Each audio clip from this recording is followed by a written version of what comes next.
हाँ जी दोस्तों, नमस्कार। आज हम हिंदी साहित्य के आज के वीडियो में आधुनिक काल के नामकरण, इसकी विशेषताओं की चर्चा करते हुए भारतेंदु युग को विस्तार से पढ़ेंगे। आज हम एक पहेली को सुलझाने की कोशिश करेंगे। कैसे सिर्फ 35 साल की उम्र में एक व्यक्ति ने हजारों साल पुरानी साहित्यिक परंपरा की दिशा हमेशा के लिए बदल दी। ये कहानी है भारतेंदु हरिश्चंद्र की और उस क्रांति की जिसे हम हिंदी साहित्य का आधुनिक काल कहते हैं। जी। हमारे पास जो स्रोत हैं वे इस मोड़ की कहानी सुनाते हैं जब साहित्य मंदिरों और दरबारों से निकलकर पहली बार आम आदमी के दुख दर्द, उसकी आकांक्षाओं और देश की चिंता से जुड़ा। बिल्कुल। तो चलिए इस रोमांचक यात्रा पर निकलते हैं और समझते हैं कि हिंदी साहित्य ने आधुनिकता की ओर अपना पहला और शायद सबसे जरूरी कदम कैसे बढ़ाया। बिल्कुल, और ये समझना बहुत जरूरी है कि आधुनिक काल सिर्फ एक तारीख नहीं है। अच्छा। ये एक पूरी की पूरी मानसिकता में आया हुआ बदलाव है। अच्छा। ये उस चेतना का नाम है जिसने कहा कि साहित्य का उद्देश्य सिर्फ मनोरंजन या ईश्वर की भक्ति नहीं, बल्कि समाज को जगाना है, उसे दिशा दिखाना, उसे दिशा दिखाना और राष्ट्र का निर्माण करना भी है। हम इसी वैचारिक भूकंप के केंद्र को समझने की कोशिश करेंगे जहां से सब कुछ बदला। तो चलिए सबसे बुनियादी सवाल से शुरू करती हूँ। जब हम कहते हैं आधुनिक काल, तो इसका मतलब क्या है? ये दौर कब शुरू हुआ और इसे आधुनिक कहने के पीछे का विचार क्या था? ये अपने से पहले के रीति काल से इतना अलग कैसे था? बहुत अच्छा सवाल है। मोटे तौर पर इसकी शुरुआत 19वीं सदी के मध्य यानी लगभग 1850 के आसपास से मानी जाती है। ठीक है। और इसे आधुनिक कहने का कारण सिर्फ समय का बदलना नहीं था, बल्कि सोच का बदलना था। सोच का बदलना। जी। रीतिकाल का साहित्य काफी हद तक आप कह सकते हैं राजाओं के दरबारों तक सीमित था। उसका मुख्य विषय श्रृंगार था, नायिका भेद, अलंकार शास्त्र। मतलब साहित्य का केंद्र राजा था। बिल्कुल। लेकिन आधुनिक काल में केंद्र बदल गया। अब साहित्य के केंद्र में पहली बार मनुष्य आया, आम आदमी, उसकी समस्याएं, उसका समाज और उसका देश। अच्छा। धर्म और राजा की जगह तर्क, विवेक और मानवता ने ले ली। इसी नई सोच, इसी नई चेतना को नवजागरण या पुनर्जागरण कहा गया, जो इस काल की आत्मा है। ये बहुत दिलचस्प है। यानी आधुनिकता समय में नहीं, चेतना में थी। पर क्या सभी विद्वान इस नाम आधुनिक काल पर सहमत थे? नहीं। मैंने सुना है कि आचार्य रामचंद्र शुक्ल जैसे बड़े आलोचक ने इसे कुछ और नाम दिया था। हाँ, यहीं पर इस दौर को देखने के अलग अलग नजरिए सामने आते हैं। आचार्य रामचंद्र शुक्ल, जो हिंदी साहित्य के सबसे बड़े आलोचक माने जाते हैं, उन्होंने इसे गद्यकाल कहा। गद्यकाल? जी, गद्यकाल। उनका तर्क बहुत मजबूत था। वे मानते थे कि इस दौर की सबसे बड़ी, सबसे क्रांतिकारी घटना गद्य का विकास था। अच्छा। कविता तो हजारों साल से लिखी जा रही थी, लेकिन व्यवस्थित, परिमार्जित गद्य जिसमें विचार विमर्श हो सके, वो इसी काल में स्थापित हुआ। इसलिए उन्होंने भाषा के विकास को सबसे ज्यादा महत्व दिया। और दूसरे विद्वानों का क्या मत था? जैसे मिश्र बंधुओं ने भी तो अपना वर्गीकरण किया था। बिल्कुल। मिश्र बंधुओं ने इसे बहुत सीधा साधा नाम दिया, वर्तमान काल। वर्तमान काल। हाँ, ये एक तरह का कालानुक्रमिक विभाजन था जो उस समय के हिसाब से ठीक था, लेकिन जो नाम सबसे ज्यादा स्वीकृत हुआ वो आधुनिक काल ही था। और इसका समर्थन किसने किया? इसका समर्थन डॉक्टर नगेंद्र और गणपति चंद्र गुप्त जैसे विद्वानों ने किया। उनका मानना था कि गद्यकाल नाम इस युग की केवल एक साहित्यिक प्रवृत्ति को पकड़ता है, जबकि आधुनिक काल उस संपूर्ण वैचारिक, सामाजिक और राजनीतिक बदलाव को समेटता है जिसमें गद्य का विकास भी एक हिस्सा था। इसी से जुड़ा एक और शब्द है जो बार बार आता है, नवजागरण। रामविलास शर्मा इसे नवजागरण कहते हैं, जबकि डॉक्टर नगेंद्र पुनर्जागरण। क्या इन दोनों में कोई खास फर्क है? यह एक बहुत सूक्ष्म लेकिन महत्वपूर्ण अंतर है। देखिए, रामविलास शर्मा नवजागरण शब्द का प्रयोग करते हैं क्योंकि उनका मानना था कि भारत में यह चेतना नहीं थी। बिल्कुल नहीं। हाँ, जो अंग्रेजी शिक्षा और पश्चिमी संपर्क से आई। जबकि डॉक्टर नगेंद्र पुनर्जागरण कहते हैं, जिसका अर्थ है फिर से जागना। अच्छा, रीबर्थ या सा कुछ। बिल्कुल। उनका मानना था कि यह चेतना भारत की अपनी प्राचीन परंपराओं और गौरव को फिर से खोजकर जागृत हुई थी। नाम अलग है, पर दोनों का इशारा उसी बौद्धिक और सामाजिक हलचल की ओर है जिसने इस युग को परिभाषित किया। तो इस नवजागरण या पुनर्जागरण की पहचान क्या थी? साहित्य में वो कौन सी नई बातें थीं जो किसी तूफान की तरह आ रही थीं? देखिए, 3 स्तरों पर बड़े बदलाव हो रहे थे, सामाजिक, धार्मिक और राजनीतिक। ठीक है। सामाजिक स्तर पर पहली बार साहित्यकारों ने अपनी कलम को समाज की कुरीतियों के खिलाफ एक हथियार की तरह इस्तेमाल किया। जैसे बाल विवाह, विधवाओं की दयनीय स्थिति, छुआछूत, दहेज प्रथा, नशे की लत, ये सब अब साहित्य के विषय बन गए। धार्मिक स्तर पर पाखंड और अंधविश्वास पर करारा प्रहार किया गया और राजनीतिक स्तर पर अंग्रेजी शासन के शोषक चरित्र को उजागर किया जाने लगा। लेकिन ये एक विरोधाभास नहीं है। एक तरफ नई शिक्षा भी तो उन्हीं से मिल रही थी। बिल्कुल। और ये बहुत दिलचस्प विरोधाभास था। एक तरफ अंग्रेजों से नई तकनीक और शिक्षा मिल रही थी, तो दूसरी तरफ उनके आर्थिक शोषण के प्रति गुस्सा भी बढ़ रहा था। ये सारी कश्मकश साहित्य में उतर रही थी। और भाषा का क्या? आपने गद्य के विकास का जिक्र किया। क्या इसका मतलब ये है कि कविता और गद्य की भाषाएं अलग अलग थीं? बिल्कुल। और ये इस युग की सबसे अनूठी विशेषताओं में से एक है। ये एक संक्रमण काल था। ट्रांजिशन। जी। गद्य के लिए तो तेजी से खड़ी बोली को अपनाया जा रहा था, क्योंकि वो तर्क वितर्क और विचार विमर्श के लिए ज्यादा उपयुक्त थी। लेकिन कविता की आत्मा अभी भी ब्रजभाषा में ही बसती थी। अच्छा। इसलिए भारतेंदु हरिश्चंद्र समेत उस दौर के ज्यादातर लेखक गद्य खड़ी बोली में लिखते थे और कविता ब्रजभाषा में। यह दिखाता है कि परंपरा और आधुनिकता के बीच एक संवाद चल रहा था, एक खींचतान चल रही थी। और इसी खींचतान और बदलाव के महानायक के रूप में एक नाम उभरता है, भारतेंदु हरिश्चंद्र जी। उन्हें आधुनिक हिंदी गद्य का जनक कहा जाता है। सिर्फ 35 साल की उम्र में उन्होंने ऐसा क्या कर दिया कि एक पूरा युग उनके नाम से जाना जाता है। भारतेंदु एक व्यक्ति नहीं, एक संस्था थे। उनका जन्म 1850 में काशी के एक बहुत संपन्न परिवार में हुआ।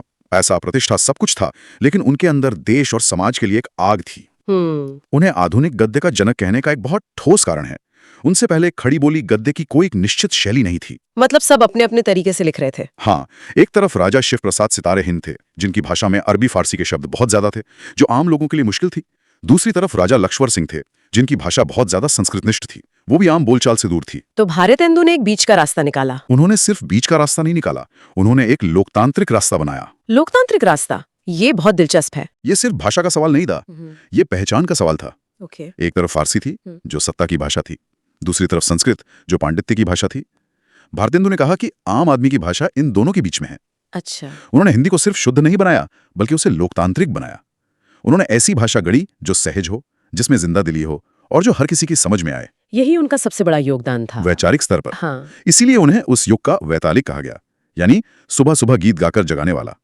उन्होंने हिंदी समाज को नींद से जगाया। ये तो भाषा की बात हुई, हाँ। लेकिन जाहिर है उनका योगदान इससे कहीं ज्यादा बड़ा होगा। बिल्कुल। पत्रकारिता और दूसरी साहित्यिक विधाओं में उनका क्या काम था? उनका काम बहुआयामी था। उन्होंने समझा कि अगर विचारों को जनता तक पहुंचाना है तो पत्रकारिता सबसे मजबूत हथियार है। बिल्कुल। महज 18 साल की उम्र में 1868 में उन्होंने कवि वचन सुधा पत्रिका निकाली। सिर्फ 18 साल की उम्र में? जी। और ये पत्रिका से साहित्य तक सीमित नहीं थी, ये सामाजिक और राजनीतिक बहस का एक मंच बन गई। इसके बाद 1873 में हरिश्चंद्र मैगजीन और खास तौर पर 1874 में महिलाओं के लिए बाला बोधिनी पत्रिका निकाली। महिलाओं के लिए उस जमाने में सिर्फ महिलाओं के लिए एक पत्रिका निकालना एक क्रांतिकारी कदम था। इसके अलावा उन्होंने नाटक, निबंध, यात्रा वृत्तांत जैसी आधुनिक विधाओं को हिंदी में स्थापित किया। उन्होंने कुल 17 नाटक लिखे, जिनमें भारत दुर्दशा और अंधेर नगरी आज भी उतने ही प्रासंगिक हैं। तो भारतेंदु एक साथ पत्रकार, नाटककार, निबंधकार और समाज सुधारक थे। इतना कुछ अकेले करना तो लगभग असंभव लगता है। क्या उन्होंने अपने आसपास ऐसे लोगों को जोड़ा जो इस मिशन में उनका साथ दे सके? यही तो उनकी सबसे बड़ी खूबी थी। वे एक चुंबक की तरह थे, जिन्होंने अपने जैसे जुनूनी और प्रतिभाशाली लेखकों को अपनी तरफ खींचा। अच्छा। उन्होंने एक पूरा लेखक मंडल तैयार किया, जिसे आज हम भारतेंदु मंडल के नाम से जानते हैं। ये कोई औपचारिक संस्था नहीं थी, बल्कि समान विचारधारा वाले लेखकों का एक समूह था, जो भारतेंदु को अपना नेता और प्रेरणा स्रोत मानता था। ये सब मिलकर एक ऑर्केस्ट्रा की तरह काम कर रहे थे, जिसका संचालन भारतेंदु कर रहे थे। तो ये एक तरह का साहित्यिक अवेंजर्स था।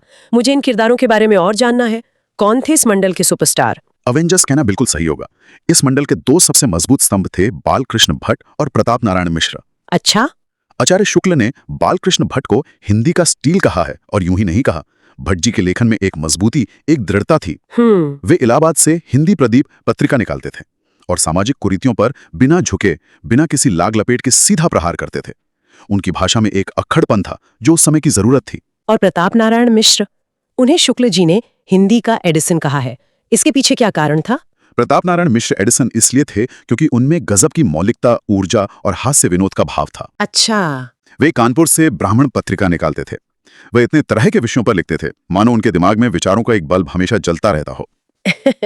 उनका सेंस ऑफ ह्यूमर कमाल का था। एक बार उनकी पत्रिका ब्राह्मण जब आर्थिक तंगी से गुजर रही थी, तो उन्होंने चंदा मांगने के लिए एक पंक्ति छापी, 8 मास बीते जजमान, अब तो करो दक्षिणादान। कमाल है। इससे उस दौर के लेखकों का जुनून और संघर्ष दोनों का पता चलता है। बिल्कुल। और इनके अलावा भी तो कई लेखक होंगे। हाँ, जरूर। बद्री नारायण चौधरी प्रेमघन थे, जिनके गद्य में एक काव्यात्मकता और अलंकृत शैली थी।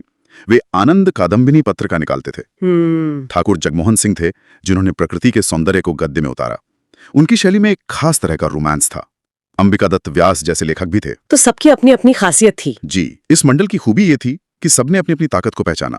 सब मिलकर हिंदी गद्य को हर दिशा में समृद्ध कर रहे थे। तो इस मंडल के साहित्य की मुख्य विशेषताएं क्या थीं? अगर हमें इनके लेखन का सार निकालना हो तो कौन सी बातें सबसे प्रमुखता से दिखती हैं? सबसे पहली और सबसे प्रबल भावना है समाज सुधार। समाज सुधार। लेखकों ने साहित्य को मनोरंजन की वस्तु नहीं समझा, बल्कि समाज को बदलने का औजार माना। दूसरी बड़ी विशेषता है राष्ट्रभक्ति। राष्ट्रभक्ति। लेकिन इनकी राष्ट्रभक्ति बड़ी अनूठी थी। उसमें दो स्वर एक साथ सुनाई देते हैं। एक तरफ वे भारत के गौरवशाली अतीत का गुणगान करते हैं ताकि लोगों में आत्मसम्मान जागे, तो दूसरी तरफ वे वर्तमान की दुर्दशा पर रोते हैं, उसकी आलोचना करते हैं। क्या इसका कोई उदाहरण दे सकती है? सबसे प्रसिद्ध उदाहरण भारतेंदु के भारत दुर्दशा नाटक की ये पंक्ति है, अंग्रेज राज सुख साज सजे सब भारी, पे धन विदेश से चली जाता यह अति ख्वारी। वाह। इस एक पंक्ति में उस युग का पूरा विरोधाभास छिपा है। वे स्वीकार कर रहे हैं कि अंग्रेजी राज में ऊपरी तौर पर सुख सुविधा, रेल तार जैसी चीजें आई हैं, पर असली दर्द कुछ और है। पर असली दर्द यह है कि देश का सारा धन विदेश जा रहा है। ये सीधी सीधी राजनीतिक आलोचना है, जो उस दौर में बहुत साहस का काम था। लेकिन एक सवाल मन में आता है, क्या हम भारतेंदु और उनके मंडल का महिमा मंडन कुछ ज्यादा नहीं कर रहे हैं? क्या उस दौर में और भी लोग थे जिनके योगदान को भारतेंदु की बड़ी शख्सियत ने कहीं ढक दिया? ये एक बहुत जरूरी और संतुलित सवाल है। इसमें कोई शक नहीं कि भारतेंदु केंद्र में थे और उनका व्यक्तित्व बहुत विशाल था। लेकिन यह भी सच है कि हिंदी पत्रकारिता की नींव उनसे भी पहले शुरू हो चुकी थी, जैसे 1826 में जुगल किशोर शुक्ल का उदंत मार्तंड। अच्छा। और भी कई लेखक अपने अपने स्तर पर काम कर रहे थे। लेकिन भारतेंदु का महत्व इस बात में है कि उन्होंने इन सभी बिखरी हुई धाराओं को एक साथ लाकर एक आंदोलन का रूप दे दिया। उन्होंने एक नेतृत्व प्रदान किया। बिल्कुल। वे सिर्फ लिख नहीं रहे थे, वे एक पूरा इकोसिस्टम बना रहे थे।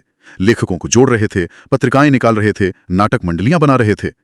इसलिए उनका कद इतना बड़ा हो जाता है। तो अब हम आखिर में इस सवाल पर आते हैं कि हम भारतेंदु युग को हिंदी साहित्य के लिए इतना महत्वपूर्ण क्यों माने? अगर हमें इसका सबसे बड़ा हासिल बताना हो तो वो क्या था? इस युग का महत्व नींव के पत्थर की तरह है। नींव का पत्थर? जी। आज हम जिस विशाल हिंदी साहित्य का भवन देख रहे हैं, उसकी नींव भारतेंदु युग में ही रखी गई थी। मैं इसे कुछ बिंदुओं में समेटना चाहूंगा। बताइए। पहला, इसने साहित्य को दरबारों की कैद से आजाद कराकर आम जनता से जोड़ा। दूसरा, इसने पत्रकारिता और प्रिंटिंग प्रेस के जरिए एक पब्लिक स्फीयर यानी सार्वजनिक बहस के मंच का निर्माण किया, जहां लोग राष्ट्रीय मुद्दों पर बात कर सकें। जी, जहां लोग पहली बार राष्ट्रीय मुद्दों पर खुलकर बात कर सकते थे। और तीसरा, इसने नाटक, निबंध, उपन्यास, आलोचना जैसी गद्य की लगभग सभी आधुनिक विधाओं की शुरुआत की या उन्हें स्थापित किया। संक्षेप में कहें तो भारतेंदु युग ने हिंदी साहित्य को एक नई जमीन और एक नया आसमान दिया, जहां वो खुलकर सांस ले सका और भविष्य की उड़ान भर सका। तो ये बिल्कुल साफ है कि आधुनिक काल का दरवाजा भारतेंदु हरीशचंद्र और उनके मंडल ने ही खोला था। जी। उन्होंने न केवल भाषा को एक नया जीवंत रूप दिया, बल्कि साहित्य के उद्देश्य को ही बदल दिया। उसे समाज और राष्ट्र से जोड़ने का जो ऐतिहासिक काम उन्होंने किया, वो अद्वितीय है। वे सचमुच आधुनिक हिंदी साहित्य के पथ प्रदर्शक थे। बिल्कुल। आशा करता हूं कि आप सभी को हमारी ये वीडियो बहुत पसंद आई होगी।